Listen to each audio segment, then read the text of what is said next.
right, y'all, before we drive off, I just wanted to show you how this phone holder is connected. It's like 360, so it goes all different kind of directions. I did put the stickers. There's one here and one there. I'll link it so you can see. And basically, I'm gonna do the requested drive with me. Yeah, but first, I got my backup camera. This is the reason for my visit to Chevy today. Let's see, is it working? Yep, it's working. Okay, good. So I'm gonna go ahead and put y'all on the little phone holder and we gonna chat. All right, so y'all should be able to hear me. You might be connected to the loudspeaker. I'm actually quite excited because I am here. I finally came to get my backup camera fixed. It's been broke for about 3 weeks, but I was in school and I didn't want to, because I work in education, I didn't want to stop work in order to, first off, let me put in a GPS directions because I don't know where I'm going.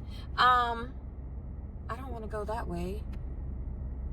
Okay, we're gonna just let it reroute us. I don't want to go on the highway because I need to actually get gas. Y'all, I'm at 55 miles.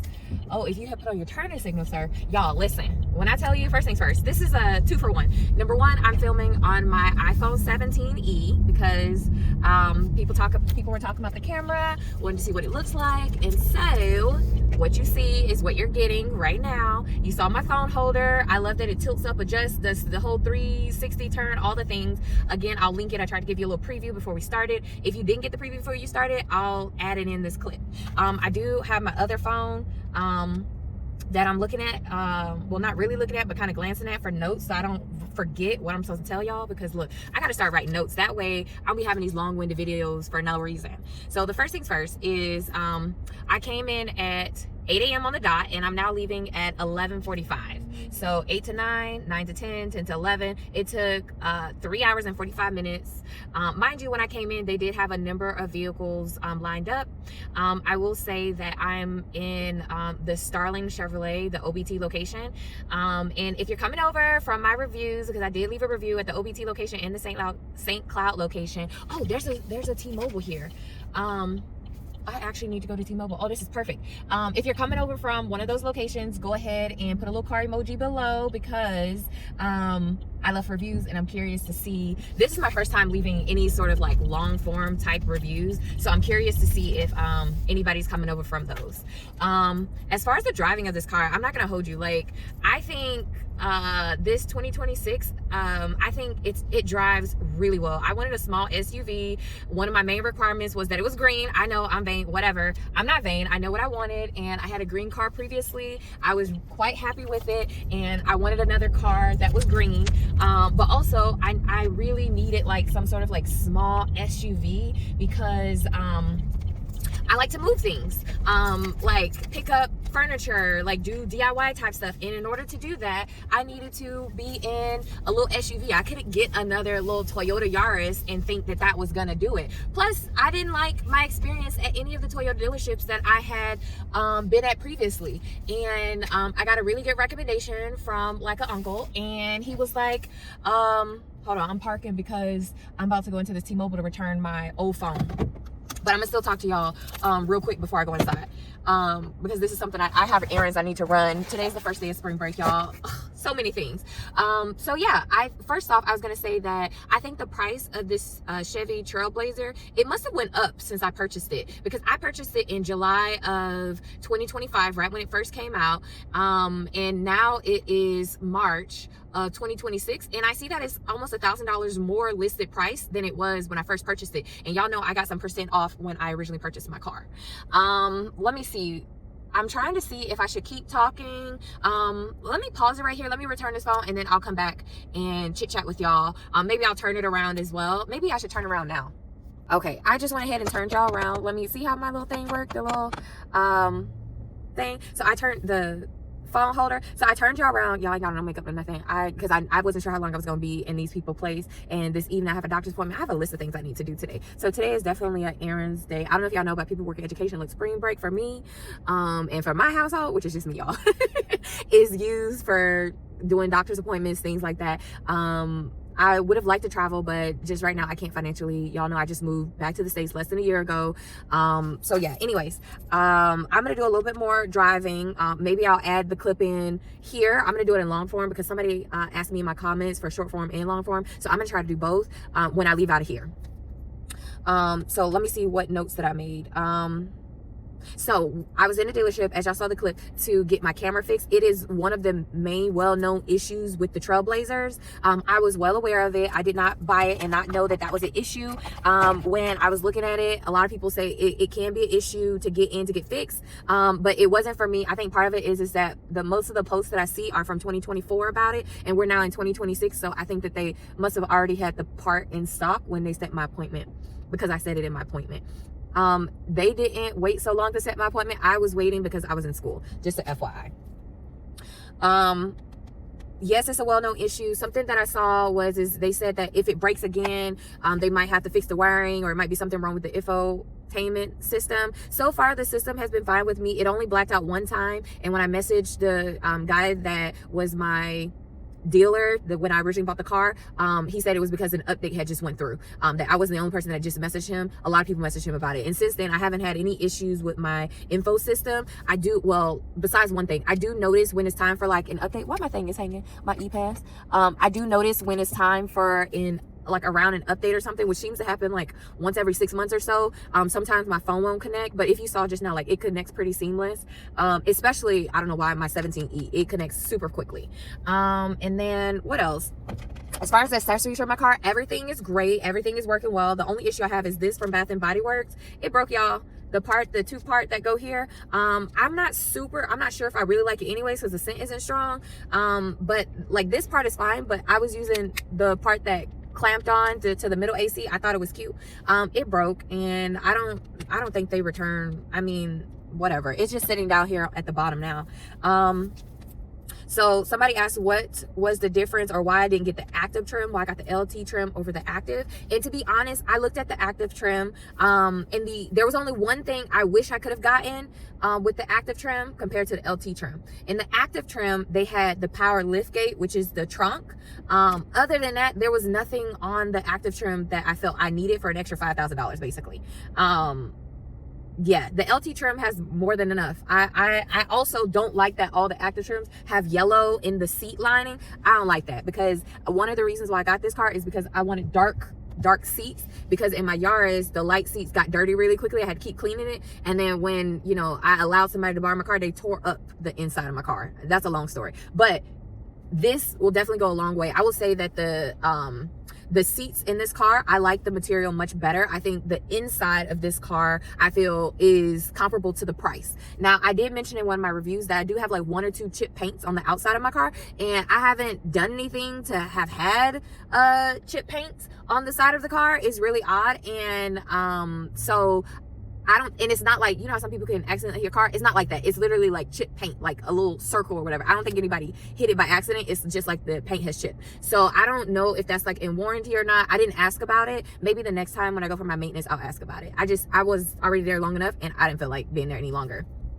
I will say that when going in for maintenance, hold on, let me turn the car off because I'm already on my last little bit of gas. I will say when going in for maintenance, it does take a long time. 3.5 hours to me is a long time. But in the grand scheme of things, I can think about like when I used to go in for like oil changes to like your local whatever, it would take like an hour and a half. So, and they had a lot of cars. I will say that this OBT location, I do like the manager there, Noel. He was very friendly. He held his employees accountable even when they were ignoring him. It gives very much college boy type vibe how some of them interact with each other, which can be distracting for the customers. But I think if they would just get people in and seated into the, the space, the waiting area, you wouldn't be so distracted. But because you have to wait for them to check you in, that can be distracting. But today, because I was getting service, they told me to come at 8. So when I came at 8, actually the manager was out checking people in. I never saw that before at previous dealerships I've been at. So I thought that I thought that looked good for their maintenance space. I will say that maintenance in the routine space is something that I looked at because I got 10 oil change rotations included in my package. And so I wanted to make sure that what I was getting, 10 oil change, that's like 5 years of service, because you get them like basically 2 every year if it's 5,000 miles per year, and you normally go about 10,000 miles a year. I think that when I was driving back and forth with my sister, house, I was definitely going more than that 5,000. But now that I'm, you know, in my own space where I'm like in the middle of everything, I probably will go under the 5,000 actually. Okay, let me look at my notes because now I done got off topic, y'all.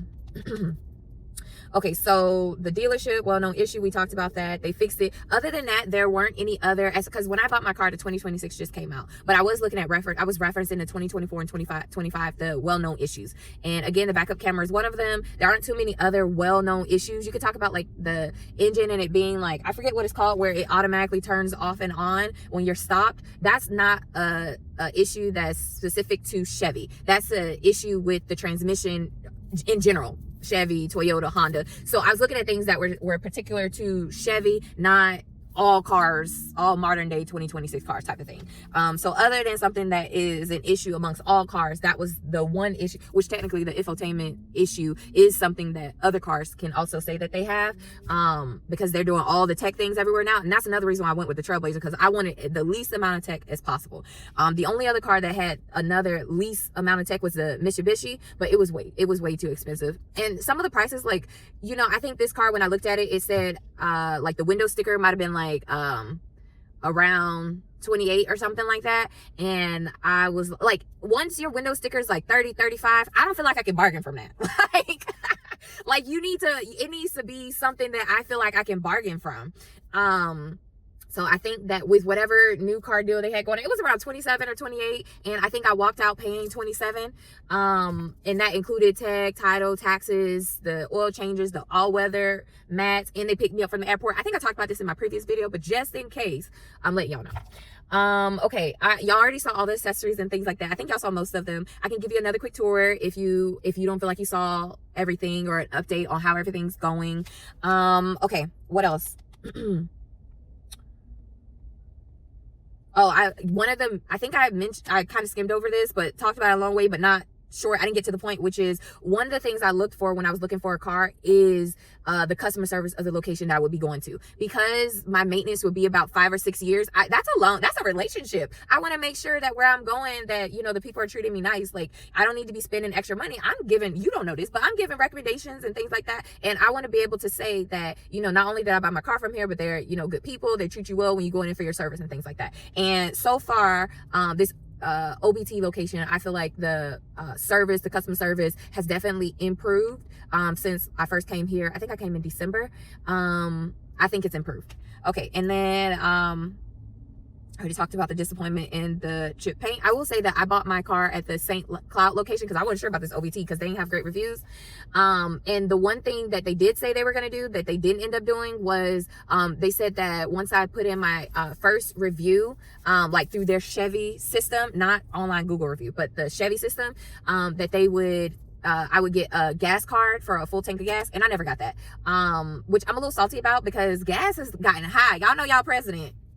Okay, gas is pretty high right now. It's like $2.79 or something like that, and I'm not about that life. And so it would have been nice to actually get that gas card. I have not received it, and that's the only thing that was promised to me that I didn't actually get. And I feel more salty about it because I feel like I got a message like 3 or 4 times about it. Like, I shouldn't have to run behind you about nothing that you said you were going to provide to me, and because you ain't run behind me after my money. Okay, all right. So with that being said, I went and left yeah, I did leave a review on the Google thing. Now, normally I don't leave reviews on Google, but this time I did because I felt like when I was looking for this particular car, I wanted to know, you know, what other people were going through, and I didn't see enough reviews, mostly because it was a new car. Excuse me. And so now that I think a lot of people are getting this car, because I actually saw my same exact car, like on the road. I've seen one of them in the same color, same trim, same everything. And so I've only seen one, but I've seen like 3 or 4 of other colors. And in my sister neighborhood, everybody got a Chevy. So I don't know if I said this, but I think this Chevy Trailblazer and Chevy Trax must be really popular for my area, because I've seen tons of, like, and I've seen a lot even before I got the car, because you know when you buy a car you feel like you see it all the time. I didn't feel that way with my Yaris, but I do feel that way with the Trailblazer. But again, I've seen the Trax everywhere as well. Let me see, anything else? Oh, I did want to ask, are there people that are looking for the Chevy Trailblazer? What are y'all deciding factors when looking for a car? Because I feel like mine are simple and basic. Like, if I'm getting maintenance, is the maintenance place, are they kind? Like, because that's all I'm really looking for. Wherever I'm buying my car from, are they kind? Because that's important to me, because it's a relationship. Am I able to tote long or heavy things, which I am. All these seats lift back, going all the way straight to the passenger seat, so I can do that. That's doable. 3, be relatively good on gas, and $25 normally fill this up, but now that the gas is high, I think I'm gonna be pushing on $30. And then the third thing was, is I wanted it to be green. So I don't, and then 4, to have a fairly good reputation, but that one was kind of like everywhere now. I feel like most of these new 2025, 2026, like all of them have a problem. You just got to pick what problem you're willing to deal with. Like, what is the least impactful issue that you could have, and that isn't among all of them, basically. Unfortunately, I know that sounds terrible, but that's basically what we're looking at when you're buying new vehicles at this point. Which one has the least amount of known problems, but has been around for a while, but also reasonable in price. Like, so you got to pick and choose. Because I was also thinking about getting a Hyundai Kona, but because of the warranty, but then, you know, I was dissuaded from that because it sounds like those kind of vehicles are in and out of service all the time, and they have major issues. So yeah. Y'all, do you feel like this gas, now that it's high, almost $3, that not only is it high, but it's watered down? Because I real life feel like it's watered down. Okay, y'all, I've been sitting out here for an additional 5 minutes. Let me go ahead and go in this People Story, return this phone, and this video will be being uploaded hopefully today. This is March 16th. Y'all wouldn't believe how many times I had to try to upload my video from this morning from my little workout. Child, they kept copyrighting it. So I know I uploaded it, and then they copyrighted it. I pulled it. I did it 3 times, which of course, you know, people already saw the video, so they can go back and watch it again. So go back and watch my YouTube shorts too, so I can get some numbers on that. Anyways, feel free to share this video, comment, subscribe. I hope this is what y'all were looking for. And I'll try to post. I gotta go back and find the picture for the front of the car, so it could be like the final part of the series. And oh, this is, I forgot to tell y'all, this is an 8-month update. I will be probably posting again at my 1-year update. Maybe, I don't know, I'll see. If I have anything extra to share, I will. If you guys have anything you want me to share, comment below and tell me, because then at least I'll know what to post. All right, again, comment, subscribe, and share, and I'll see y'all next time.